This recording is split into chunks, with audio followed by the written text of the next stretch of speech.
Protesters attacked police officers at a police station in the Pyrenees city of Pau in France with local bombs well known as Molotov cocktails as unrest continued in the French country after the killing of a teenage delivery driver by policemen on Tuesday at a Paris suburb of Nanterre. The protesters, according to France 24 news media, attacked buildings throughout France on Thursday night, with a police station in the Pyrenees city of Pau hit with a Molotov cocktail, according to the regional authorities. Adding, the protesters also attacked an elementary school and a district office set on fire in Lille. The French government on Friday closed public transit nationwide from 9 p.m. to try and prevent a fourth night of rioting after the police shooting of the 17-year-old Muslim boy of Algerian descent.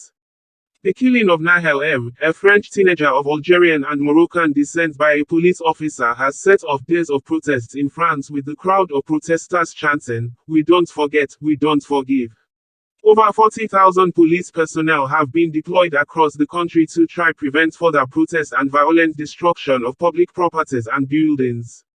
French President Emmanuel Macron leaves EU summit early on Friday to preside over emergency crisis meeting. The president said social media must help quell unrest. According to President Emmanuel Macron, nearly 500 buildings were destroyed, 2,000 vehicles were burned and 3,880 fires were started. The president stated this at the start of a crisis meeting on Friday. Macron condemned the violence and said more police would be deployed.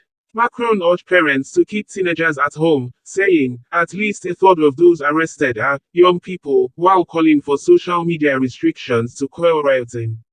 French President Emmanuel Macron had called a new government emergency meeting on Friday after a third night of violent clashes between protesters and police in cities including Paris, Marseille, Lyon, Toulouse and Lille.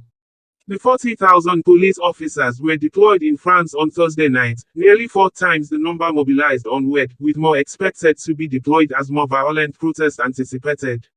Over 900 persons have been arrested, according to French authorities.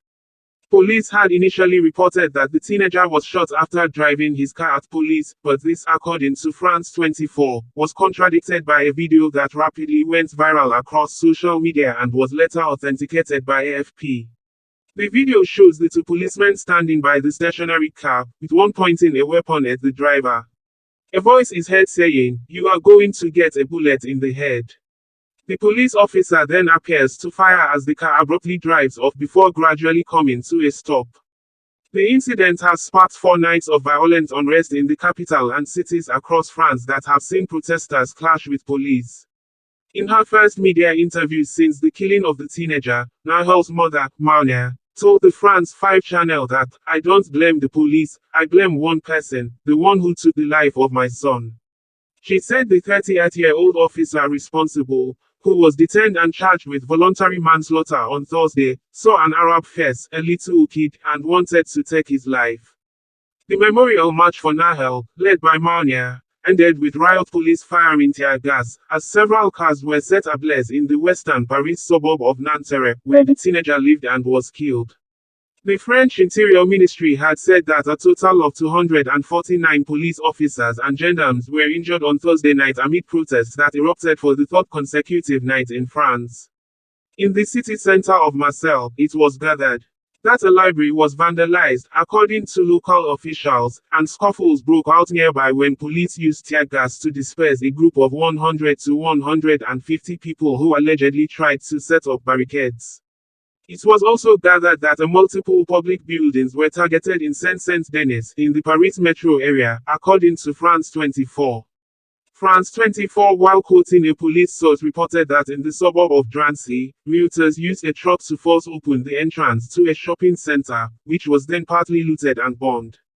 Firefighters in the northern municipality of Roubaix, meanwhile, dashed from blaze to blaze throughout the night, with a hotel near the train station also catching fire, sending its dozen or so residents fleeing into the streets. In Nanterre, the epicenter of the unrest, tensions rose around midnight, with fireworks and explosives set off in the Pablo Picasso district, where Nahel M., the teenager who was fatally shot by a police officer on Tuesday, had lived.